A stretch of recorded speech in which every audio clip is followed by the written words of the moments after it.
crying out.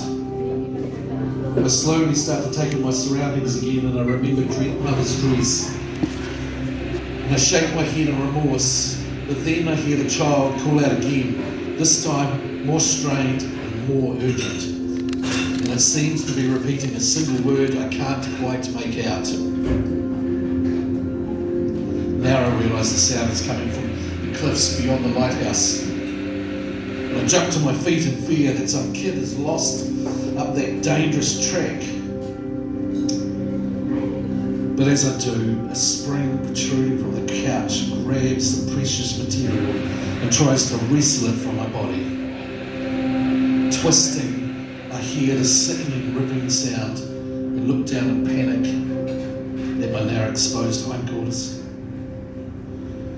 The lower half of the dress is flapping like a flag flying at half-mast, but not to honour any fallen soldier, just that of a fallen memory.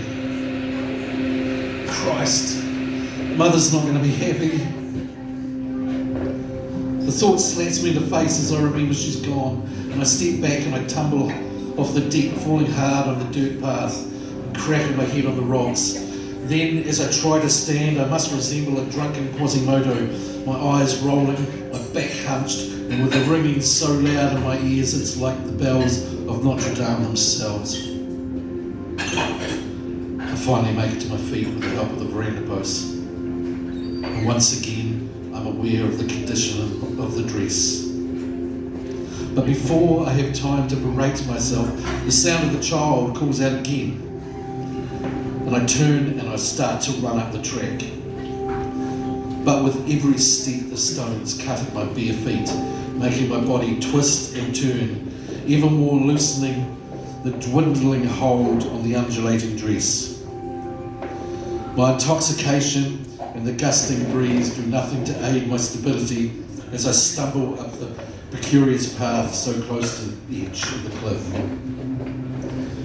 Weather-beaten cotoneasters, kept small and woody by years of feeding sheep, hinder my climb by tripping me and tearing at the fabric.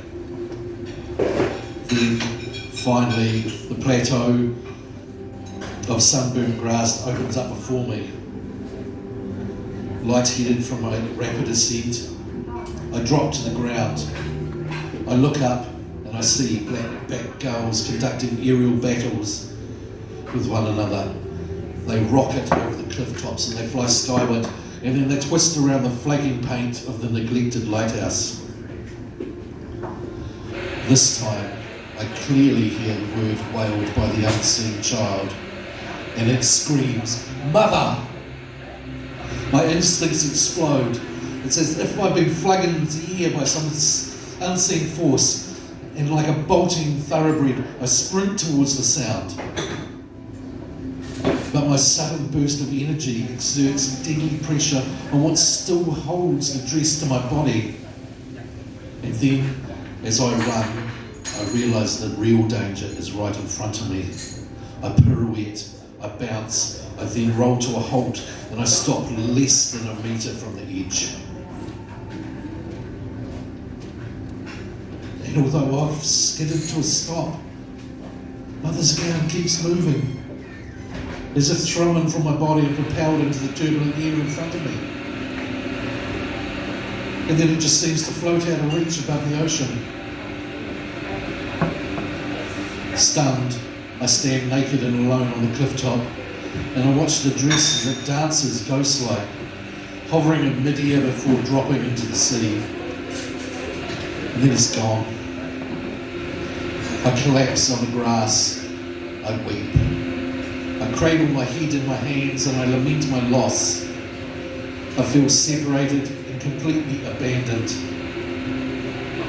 And then I am regrettably forced to accept that Mother is also gone. I close my eyes. I hear the sound of the surf pounding on the beach, and I think of her. But this time I start to smile, because for some reason I feel free, even reborn, as if I've been delivered from the pain that has been consuming me all these months. I open my eyes, and once again I look at the gulls.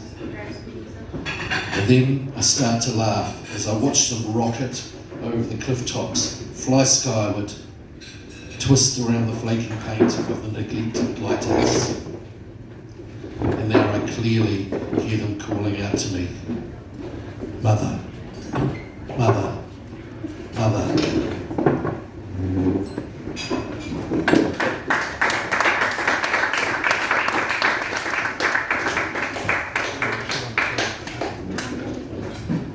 Fishes are up, there's one and two, and there's six.